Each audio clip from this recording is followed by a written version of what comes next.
Hello, and welcome to the Hangout Hour. Today is December 15th, and I'm excited to have you here viewing our show. Thank you for making the time.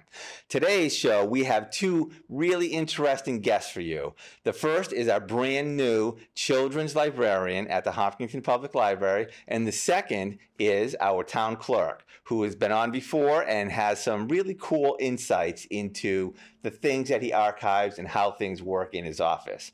So, without further ado, please enjoy the show. So, Jessica, thank you very much for being with us today. Oh, yes. Thank you for having me. And you can call me Jack. Everyone does. Okay, thanks. I noticed that on your email. So, Mhm. absolutely, Jack. Where did Jack come from? It was actually my initials for my maiden name, and it just kind of stuck because I had five other Jessicas in my social studies class in seventh grade, and I needed a way to differentiate myself. Oh, well, that's a great one. I like it. Thank you. All right, now we're going to talk about your new role as the young adult librarian here in Hopkinton. But before we get to that, I'd like to know a little bit about you, Jack. Where do you come from? What have you studied? Where did you grow up? Tell me everything. Oh, definitely. Well, everything. We'll be here for a while, so get a comfy seat. No, I'll just give you the condensed version, Reader's Digest book version of me. I came from Manchester, New Hampshire, and so come from a great long line of wonderful, strong French Canadian people. And then studied there all through high school and got into the University of New Hampshire on an ROTC scholarship. Where I majored in the humanities. So it was more of a broad degree, and it kind of really latched me on to my love of reading and learning and kind of delving into the deeper things that books can provide. From there, I spent 10 years active duty in the Army, traveled all over the world, some places better than others, and then got home and had a lovely daughter with my husband. And we decided that active duty time was done for us and family time was more important. So came home and unfortunately he passed away, but I still have my lovely, awesome little girl, and she is 5 now. And then from there, thought, I need a career change and went back to school and went to Simmons University and then completed my library science degree there. Worked for a while in other municipalities' libraries, and then found my way to Hopkinton as a sub. And now here I am as the teen librarian. Wow, that is quite the journey. Mhm. So curious, how did an Army person decide to be a librarian and go and study for that? So, the first thing that's really important to know about me is I am a twin, and my twin sister is a librarian, and my favorite aunt is a librarian. And my great grandfather was a librarian, believe that or not. And so it kind of runs in the family. My parents work in the meat industry, so they were outliers. But yeah, so I saw how much my sister was making impact. And when I was working, especially as company commander with all of my young soldiers, some of them were 17 years old, and they would call me mom instead of ma'am accidentally because, they're just little wee things. Yep. And I realized that I really love working with people who are burgeoning adults and trying to figure themselves out. And so I thought I could make an impact working and studying to be a librarian that specializes in young adults literature as well as programming and everything to do with that. That is really impressive. Now, where is your sister a librarian? She is the assistant director over in Weston. And so she has some really cool ideas. And it's even though they're in a different library network, they're part of the Minuteman Library Network, and we are part of CW Mars. We collaborate all the time on things and learn from each other. So it's been really nice. And my aunt's a librarian up in Manchester, New Hampshire, and so we all get together and talk about our challenges and things like that, and really come up with better ideas for having the three of us involved. That's actually that is so interesting. A whole family of librarians. That is so cool. It is And what cool. I really liked about everything that you just said was you were looking for a way to make an impact. And Mhm. I feel that there are so many different jobs out there, and there are so many different kinds of people out there. And, people are made for certain things. And when you find your passion, when you Mhm. connect with what you were made to be, not only is it very impactful on the community that you serve, but it's also so rewarding, personally, because you just know you're doing what you were made for. And that's exactly how this feels for me. Yeah. Every day when I come to work, I'm not working. I am privileged to come to work. It's fun. Our team here is fun. My patrons are extra fun because they're way cooler than me because they're teenagers. So of course they're way cooler than me. But they also don't tell me they're way cooler than me. They humor me to the best of their abilities. So it's great. All right. So I'm not sure if I missed it. Is this your first position after studying, or did you have any positions in between? Yeah, so I worked over in Milford. Okay. And so I worked with their circulation team. So really close distance wise. I was able to ride my bike to work because I live in Hopkinton. Hmm. Now I can ride my bike to work here. It takes me 90 seconds because Wow. it's a really quick commute, which is great. But there I learned a lot about customer service and how to serve our patrons and our customers with some really unique needs. Milford had more unique needs in some ways than Hopkinton, and Hopkinton has just different needs with different types of patrons. So it really gave me a good chance to learn from some truly excellent librarians over in Milford, and they actually encouraged me to apply for the sub position here to try to kind of find my way into Hopkinton because they knew that that was a passion of mine, and they're still supporting me to this day in my career here. So it's a really nice partnership that us librarians kind of share together. Right. Right. What does your daughter think of having her mom the librarian? Oh, she loves it. Last week, I work up in children's on some nights, and last week she came in to say hi to Gracie, our the service dog that comes in that we can read to her, and she was like, "You have the best job in the world." And I'm like, "I kind of do. You're right." But I can tell you, she maxes out our library card. Like her library card's maxed out, and then she's always like, "We need more books." And I'm like, "Luckily, I know where to find those." So. That's great. That's great. Well, welcome to Hopkinton as our librarian. That's so awesome. Now, you are the young adult librarian. What are the age ranges that you are the librarian for? What do you target?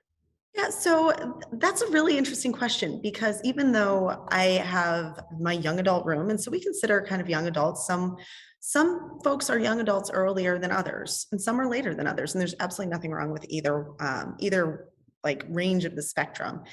Some kids are coming into my room looking for the literature that we have here at 9 or 10, and some aren't really wanting or ready to access that until later, and that's cool too. Luckily, we have our collection divided into a couple different sections. One that would be more for content that would be relatable more to middle school students, and those are identified by some purple dots on the spines.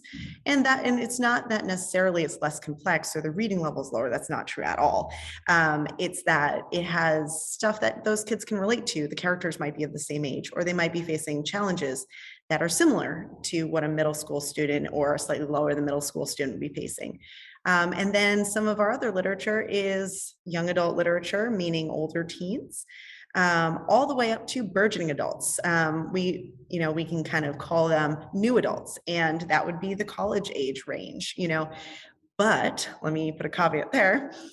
We have a lot of adults who are really interested in young adult literature, and we want to encourage that as well, to have the entire community use our collection. And with that said, there are younger kids who would like to access some of the things that we have in the young adult room, and we encourage that as well, especially some of our graphic novels, which some folks may consider comics. They're not. They're actually legit books. They just are represented graphically. So it's really a large range of ages and users for the young adult collection, but we're really focused on the middle school and high school age range. Okay. So can you actually mentioned a little bit, but tell us a little bit about your space in the library and what it looks like and what you got. Oh, it's so cool. Mm. It is the coolest space of the entire library. One, because as you come in, you get to see my lovely visage. Um, of course, that's up to interpretation as to whether people think it's lovely or not. But then you're confronted right away with our craft table, which I have our grab and go crafts on. I'm preparing some for next month already. We're going to be doing some cool tile art. Sharing that table is the crustaceans who craft. They are a tank of freshwater shrimp. They're very cool. They're mono shrimp. A lot Mm. of folks find them really interesting. I find them very interesting. Yeah. And then we have our books. We have the middle school age groups of books, then followed by the regular young adult fiction, which includes all genres. Then we have our graphic novels, our nonfiction, and then most recently we have sectioned out and changed the layout to include our manga separately. So manga is a Japanese inspired, graphically depicted reading source. They are novels, but they're depicted graphically like a graphic novel, but read from the back cover to the front. So read in an opposite direction, which takes a little bit of time to get your hang of, but it's really cool. And then from there, we also have workspaces that people can work as a group in. We have computers that are now back online after COVID, which is great to have them back. We have game spaces and also a space to play video games. We currently have a PlayStation 4 hooked up, but hoping to switch that around to get a Switch instead because frankly, Switch has a lot more fun, like easy playable games. Mhm. All right. So now that leads me to my next question that I'm very curious in. There's been so much talk of technology in the past several years and, Kindles and ebooks and all this other kind of stuff. You mentioned books in the children's library. You also mentioned a lot of other things as well. Where do you fall on the technology divide between, ebooks and real books? So we're leaning heavy on ebooks as well as regular traditional books. And there are also other things that are not just ebooks as well. So you have your regular book, your paper book that we still have available. Then we have an app that you can use. It's called Libby. And you can download all sorts of ebooks and e-audiobooks onto any device that you have. Also with the e-audiobooks, like the ebooks, it's free. So folks who have an Audible subscription or things like that, a lot of them, once they find themselves using Libby, they're like, well, we can probably just cancel this because Libby's available for free, which is great. So we have that as an option. Additionally, we have audiobooks, CD audiobooks, but those are kind of going away. I don't know many folks, especially our teens, that have vehicles that have a CD player in them. I took out an audiobook, tried to put it in my truck, and realized my truck doesn't have a CD player once. So to change that around and make it easier, we have now started bringing in the YA department as well as in children and adults, these things called playaways. And they are these little devices. They don't have to be connected to the internet, and they're about the size of a pack of cards. And you just plug them into the auxiliary cable onto your whatever you're using, whether it's your headphones, your car, your computer, it doesn't matter, and it'll play, which is really neat. And if you don't have an auxiliary cable, that's fine because we have those too at to be used at the library, or you can take them out. So there's a lot of options, but we are definitely leaning heavy into technology, really like using social media, especially using Instagram to kind of reach out to people, share pictures. So yeah, technology is a big part of the library now, and it's not something that's ever going to go away. Right. And does your clientele also um, access a lot of the reading materials through technology? Definitely. I was just talking to a patron last night, younger patron, she's probably about 12 or 13, was looking for a part of a series that she had just finished. And I had just lent that book out, the next one in the series. And she was like, I can't wait. And I'm like, oh, but I have something for you. So we downloaded Libby. She downloaded it and was able to read it immediately. And she's like, oh, thank you. I was like, yeah, I wouldn't be able to wait for that either. So That's awesome. Is there, when I have rented books digitally, oftentimes there's a waiting list. Do you have to have do you have a certain number of editions that you have to lend out? How does that work? So luckily, we are part of the CW Mars Library Consortium. So we are all in this together with hundreds of other libraries within the state of Massachusetts, mostly from here on west. But because of that, there are usually multiple copies of at least the more popular ebooks that are going around. So you usually don't have to wait that long. With that said, if you're looking for like the latest, James Patterson, which actually I think just came out last week, you may have to wait a couple weeks for that, but that'd be the same as any paper copies. And the nice thing is because when someone's done with an ebook, they can return it immediately, or they do return it immediately. The wait time is less than it would be oftentimes for a paper book because they don't have to drive to the library, they don't have to drop it off, it doesn't have to go into a delivery box to get moved around to another library. So it's quicker. Yes. Does this new technology affect the foot traffic into your area? It really hasn't, because oftentimes people are searching for different types of needs as well, because the library is not just for books. People are accessing other digital content through us, like databases. You can access that from here or from your home with your library logon. Language learning services also available right off our webpage, things like that. So they're accessing stuff online, but then who owns a printer anymore? Like no one owns a printer anymore. So a lot of people come to the library to print something or make a copy or search town records or search old things from our local history collection. So there's the use of the library has changed. And I think it's it's one stop for multiple uses for many different things. Yes, good point. And that makes me wonder, you've mentioned a lot of different things that are in the children's library here. What can you describe a little bit some of the programs, some of the activities that you provide that our young ones access? Yeah, so we as a library, not just the adult or children's or adult services, a lot of it is collaborative. And so we offer a lot of different services for all ages, but especially in the young adult room, everything from take and make crafts, which are really popular, especially during the holiday season. We found that it's really busy. People may not have time to come and sit together to do a craft together, but they can take something home and do it with their families. And so that has been really popular. We had glitter, these awesome like glitter ornaments. The circulation desk will never be the same after the sheer amount of glitter I got on that making those kits. But it's okay. Like everyone likes a little glitter in their lives. Right. So things like that, take and make crafts are really big. We have like drop-in origami we did a few weeks ago that people would just come in, do a piece and leave it or take it, adult coloring pages, drop-in video games that you can use. But then additional programming, we're looking into the spring and late winter and early spring, starting to do learn to crochet is on the horizon. And that's not just for young adults, but any beginner. And then we have everything from authors talks to, we had one last night actually, to study and finals or midterm prep support, things like that.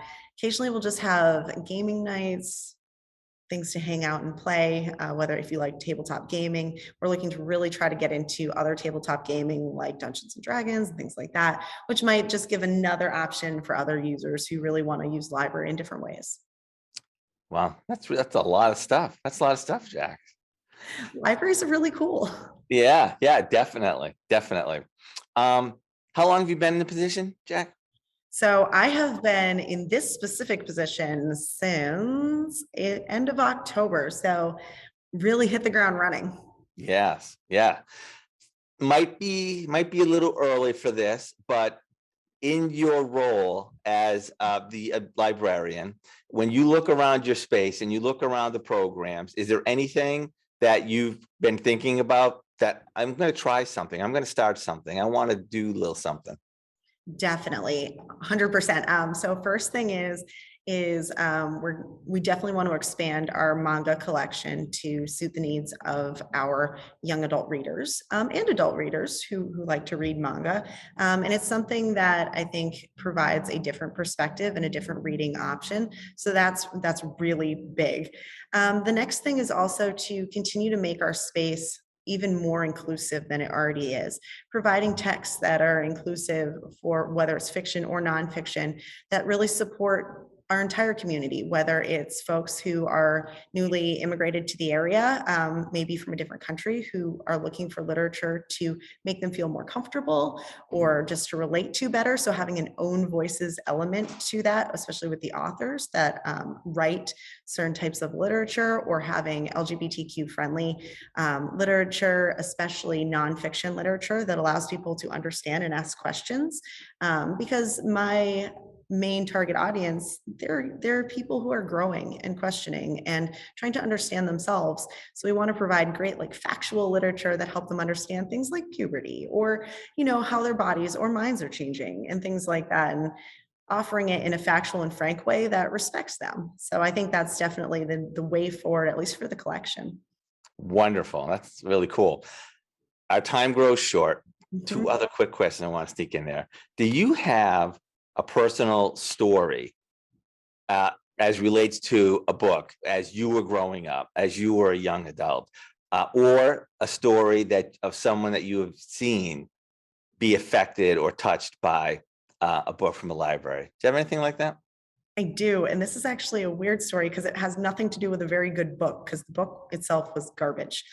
I was at the library when I was a wee lass with my mother. I think I was probably 11 or 12 years old.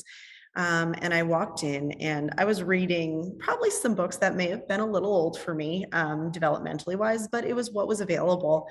And I remember wanting to take out the book Valley of the Dolls. I don't know if anyone remembers this. It was not great literature, let's be honest, and a little bit of more of an adult theme. And I brought it up to the library and I put it on the desk and gave her my library card. And she turned to me and said, "You can't take this out." So I went and got my mother. And I was like, "I want to take this out." And my mother read the riot act to the librarian saying, "Of course she can take it out. It is not your place to judge what she's reading." And that moment, I felt empowered by my mother's support. And I also felt that I needed to change something, needed to be able to support the reading habits and the interests, whether recreational or informational, for young patrons. So that really shaped that. But the book itself, oh, it wasn't good. Wow, but a powerful lesson there. That's great. Definitely. All right, here's the last question. Sure. What are you currently reading? Oh, yeah. So I'm reading a book. Last name of the author is Yolen, and it's a story called the Baba Yaga, but it is not the traditional Russian folk story. It is told by a teenage version of the Baba Yaga in verse. So it's a little out there, but I'm really enjoying it. I just finished The Hate You Give, which was really powerful, but then I wanted to transition into something a little more fanciful because that hit me. The Hate You Give hit me really hard in the reality feels. So I needed something way off in left field as far as fantasy goes. So that's what I'm reading. That's really fantastic. And hey, thank you. You have boundless energy. You look like you're the right person to be the young adult librarian in our community. And thank you so much for the work that you do supporting our community. Thank you so much for having me. And I'm really looking forward to continue to being a great part of the community. Excellent. All right. We'll talk to you again soon. Take care, Jack. Thank you. Okay, our thanks to Jack for the work that she does for our community and for those who are just growing and sucking up knowledge and just being the people that they can be. It's really great resource that we have in our public library. And now I chatted with Connor Deegan, our town clerk. Connor, you've been on the show before. I really appreciate the time that you give us, and thank you for appearing here again today. I absolutely love coming on. I'm thrilled every time that you invite me on. Oh, that's great. And I'll be honest with you, it really shows your passion for community, which is an important trait when you're a town clerk, So the fact Well, that thank you the fact that you like coming onto the show just is like, it's just a great connection, that we have, just bringing everything together between what you're doing, and we just live to connect our community with important information, and you are full of it. Well, thank you. I mean, honestly, I say to my fellow clerks in other towns all the time that we're so lucky to have people who are dedicated to getting information out to people in town. We're so lucky to have a network like yours that works in town to get information out. And so, I mean, it's just fantastic to have those kinds of resources that not every town has. Mm, awesome. Well, thank you. Here we go. So, how has life at town hall in your office been going? Have there been any changes with the impending arrival of Omicron or the rising cases in Massachusetts? Are you doing anything different, or is it business as usual for now? So I know that just the other day, Sean had announced that we were going to be going over to masks in town facilities. So we're practicing that now and just making sure that we're limiting our exposure and keeping residents safe as well. So it's really not that much of a burden for us to make sure that we can do that to keep residents safe. Yep. So Yeah, I find that I am no doctor. I don't really know, but it just seems like mask is a pretty commonsensical approach. and it's effective too. That's the other thing Yeah. is it's an effective approach and it's worked thus far of even just limiting the spread of when there are positive exposures that we've seen at least. Um, Right. so I mean it's definitely been a good addition to have the masks as just as a safety precaution just to throw in there. Um, but it's definitely otherwise been calm in town hall. I mean, the other one that I've been saying that we just had to celebrate as a little piece from my office is we just had on Monday the we had Hopkinton Day, as I lovingly refer to it, because it was the 306th anniversary of our incorporation. Wow. And and it was the same day that we had our all hands meeting. So I made a comment there too that I thought it was fitting that we're talking about the future goals of the town departments at the 306 years after the town decided to come together for it. Right. So Right. An amazing long time. Now, right, so that leads me into wondering, how far back do your archives go? we go back into the early 1700s, some a little bit. Some are right around the time that the town was incorporated, and others, I mean, the town didn't really start having like formal town meetings until a little while after it was incorporated. But Hmm. I was just on a little bit of a records hunt the other day and was going through some stuff from back in 1775 and was looking at the town meetings that were talking about making sure that the Minutemen were armed and buying powder to keep for the town stores for the militia and uh, telling people that everyone was going to be given a gun at one point, and if they didn't take the gun and ammunition, they were going to be deemed an enemy of their country. Uh, Wow. so I mean, just definitely much more lively town meetings back in 1775, even though ours are pretty lively nonetheless. Yes. Yeah. Is it really hard to read records from that time? Sometimes, I the joke that I like to pull is that back in the day, the clerk was the person who could read and write, but it wasn't always the one who could read and write well.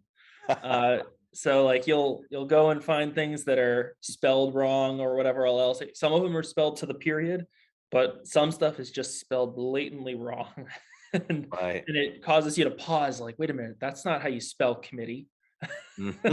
Yep. Yep. uh, So I Yeah. definitely reading cursive is becoming a lost art. So I worry for the future because I know so many people who don't read or learn how to write in cursive anymore, and it's going to end up being the death of how you end up translating some of those records. I know. Although I'm sure Google will step in with some type of tool that scans The cursive and cursive reading software. yeah, exactly. Are those documents in your vault at town hall? Yep. Um, so is there, I know we've talked in the past, but I always, it brings this up when you talk about something with something that old, what do you have to do in order to preserve it or handle it while you're looking at it? So we are so fortunate that in Hopkinton we have the Community Preservation Fund that takes a small amount of money off of your like in your tax bill. It's a 2% surcharge in everyone's property taxes, and it actually goes towards things like historic preservation. And so one of the things that both I and my predecessors have been passionate about is preserving all of those records. So everything from the ink in the paper back in the day, even now in some cases, can have acid in it that'll slowly dissolve and disintegrate the paper over time. Mhm. So then it's our responsibility to not only get everything into a condition where it can be handled without damaging it, but also to get the acid out of it so it doesn't just dissolve itself over time. So we actually have to deacidify the paper and the ink, and then we typically preserve it in mylar and then rebind it or bind it in binders, depending on how bad the binding is. Mm. That's so interesting. You can take the acid right out of the paper and the ink. Yep, it's quite a process, Yeah. but I'll tell you, it's so it I say it's I'm like a kid at Christmas when I get the delivery of everything being deacidified, rebound, and all that kind of stuff. Yeah. Because I do not trust myself to try to do that process, Oh, I know, especially when something's 300 years old. right? Yeah.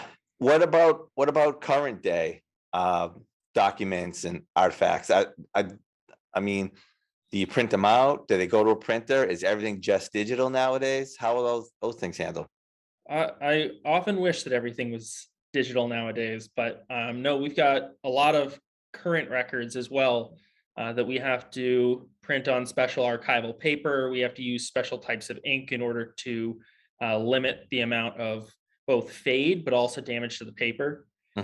One of the things that our office does that a lot of people look at me strangely when I say this is that we don't use any ink other than black for any permanent record Hmm. because black ink won't fade as quickly as blue ink, red ink, green ink, anything else. So all of our permanent records are all done in black ink. And so we don't, just as a precaution, we don't really keep blue pens around the office. Someone will come up to get like a notary or something, and they'll uh, say, "Oh, when you do it in blue ink," I'm like, "Well, I hope you have a blue pen because we don't keep them in here." So do you have a dedicated laser printer with special ink, or do you have a special machine? How does that work?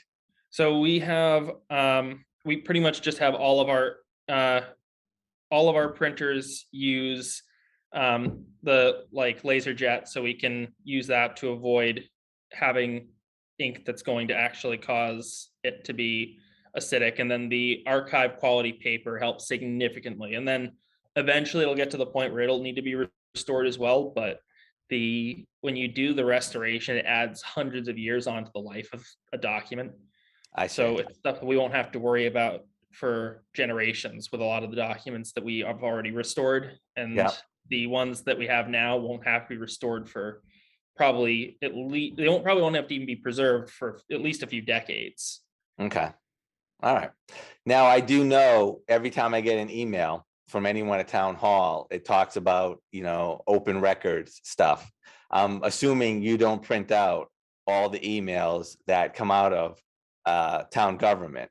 What is your delineation? What do you print out and what do you not print out? And how do you archive stuff that you don't print out?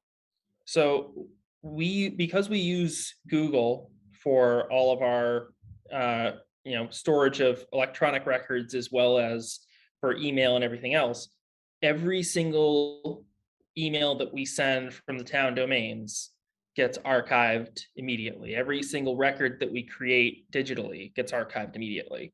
And there's been leaps and bounds in being able to store more digitally, which has been fantastic. And it's been really great for being able to make sure that we have records available to the public. So we've been seeing more of that. We don't need to be printing out all of this stuff, which is great, but we have it all there and we have backups of everything, which means that if someone does need to start requesting emails, we can actually get those. The trouble comes when we have to then go through and try and make sure that there's not anything in there that we're not allowed to give out. Because I mean, Yeah. there's stuff that could be, student information or, private personal information that's not actually public. And so we have to go through and make sure that those are redacted appropriately so that we're not, giving out information that we shouldn't be. Right. I would say that if it works for you like it works for me, I go to my Google Photos and I type in dog and all my dog pictures come up. It must be a real time saver the way they can search through stuff. It helps quite a bit.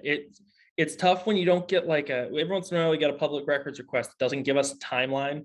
And Hmm. so then it's searching. It's like, okay, we need to search for everything that has this keyword in it. And it'll be dog. Okay, that's 10,000 emails. Uh, Right. and so then we have to figure out, okay, is this one actually fitting because it's talking about a person's dog license, or are we looking at this other one that someone sent an email saying that their dog's in the office today? Mm. Yes. Right. Do you ever notice, like, does an email ever get dropped? Like sometimes you sent an email and you can't find it in your sent folder. Have you seen stuff like that? I I haven't seen that from my sent folder. I have had stuff before where like things pop into my spam and stuff like that I have no idea what happened with it. And uh, I mean, I'm more likely to start writing a draft and then like pause and then realize 2 days later, and then realize, oh, that's why it's not in my sent folder. Yeah. But I haven't seen anything just drop on me like that. Fortunately, I'd be going nuts if I found anything that was getting dropped to be like, oh, these people are gonna think I'm not responding to them. I know. It's so interesting that you say that because that brings up, is there any type of responsibility that legally accrues to you that you are relying upon Google for? And does that keep you up at night or are you confident in your systems? I'm fortunately I'm confident in the systems and the people that are behind it in town hall. I mean, our IT department does a fantastic job of managing all of those. We're very lucky in having an IT department. I Mhm. went to a conference recently where we talked about tech security and especially around elections and things like that. And we were looking at who has dedicated IT, who has contractors, who is essentially doing the IT for their own office. Mhm. And I was amazed at how many didn't have the kind of dedicated IT that we have. That leaves me confident in a lot of our systems. But our office is at the end of the day, and the town is legally responsible to ensure that these records are available. So it can be extremely labor intensive occasionally to do some of these requests, but Mhm. that's why we try to do as much as we can, digitized it and put it online, because then we can tell people it's right there on the website. Everything you look at is there. So the more we put on, the easier it is for everyone to be able to just look up whatever they need to look up and not have to worry about making a formal request for anything. Right. Um, Now, you had said the word backup. So I understand that, uh, is it Google for Government? Is that what it's called? Or I Google for believe Nonprofits? so. Okay. So they have a copy of everything. Is there a backup in that cloud? Does the IT department keep a backup on like a server at town hall or how do you do that? So, and this is me using language that I shouldn't be at this point because it's if you ask our IT department, we don't back anything up, we archive it. Okay. Uh, because backups are when you're doing like you reload the system and you save everything that's on it and you store it in some other place. All of our stuff is archived as it's created and it's stored in the cloud and then in cloud backups so that it can also be restored if anything were to happen to it there. Okay. So the cloud is backed up after it's archived, from what I've understood. Okay. All right. Have you had any experiences where Google's gone down for like an hour or a day or anything like that? I have, and it is even just losing the internet at this point in town hall for a few hours just grinds everything to a halt. Um, Yeah. it's funny how much we rely on the internet to get things done. I mean, even our phones are hooked up to through the internet because they're VoIP. So, Yep. uh, Is but Google goes down for like 2 hours, then everything pauses, and we can do like some basic. We can still do a bunch of transactions and things like that. We can get people like even if the internet's down, we can still get people like birth certificates and stuff like that. mhm. But there's a limit to how much we can manage to pull off. It is amazing, and that's a topic for another show of just how our world has changed since Yeah. we were kids. It's just so different. But our time grows short, and we are speaking now at the end, near the end of December. I'm wondering, with the turn of the new year, what does that mean for you? Or are you on a fiscal year like the rest of the town, or do you do something by calendar year? So, we're on the fiscal year with the rest of the town, but we do a lot with the calendar year as well. So, for example, the two big things that are coming up with this calendar year shift is dog licenses. So, we're going to be sending out the census as well as reminders for dog licenses for the annual registration of those, as well as we're going to try to launch a more internet based version of getting dog licenses this year as well. Mm, So that'll hopefully make things a little bit easier. People will be able to renew from an existing account pretty much at home, and then it'll be a quicker process of us being able to get everything done and sent out to them. And the other big one as we come up to the new year is nomination papers, because we have an election coming up in the spring. And so, right after Martin Luther King Day is typically when we release nomination papers so people can start announcing if they're running for office. okay. Big stuff Big going on. stuff. Yeah, yeah. Very nice. Hey, well, that is pretty much it for this segment. I'm really, as I said, I'm really glad that you make time for us and you give us this insight. What I would like to do is the next time I schedule you in, right? Maybe we can get some of those documents and we'll have you, come back to the studio and show some of the papers and talk about some of the cool passages that you've read. Oh, definitely. And we'll have to do that. We'll have we can get like a special camera that looks over our shoulders to look at Yep. the actual stuff that we've got there. I love that idea because Oh, I love to be able to say to the folks who are paying to make sure that these records are restored that people are getting to use them, people are getting to see them.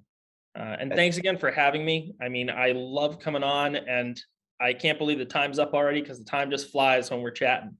I know, it really does. It really does. I was just talking to our last guest, Jack, the new children's librarian, that you know what, when you're in the position that you're made for, it's just so rewarding as well as impactful on the community. The right person in the right job is really magical.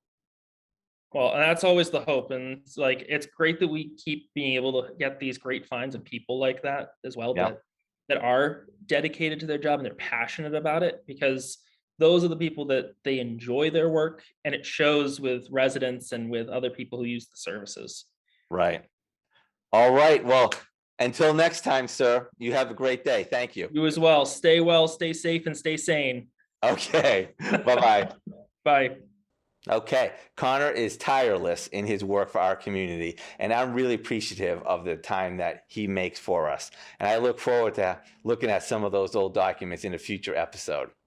Thank you all for spending the time here with us on the Hangout Hour. We're here most Wednesday nights from 7 to 8, and I invite you to come back some other time and see what we have going on. And also, I wish that you all stay safe and healthy during this holiday season, and we will see you on the other side. Take care.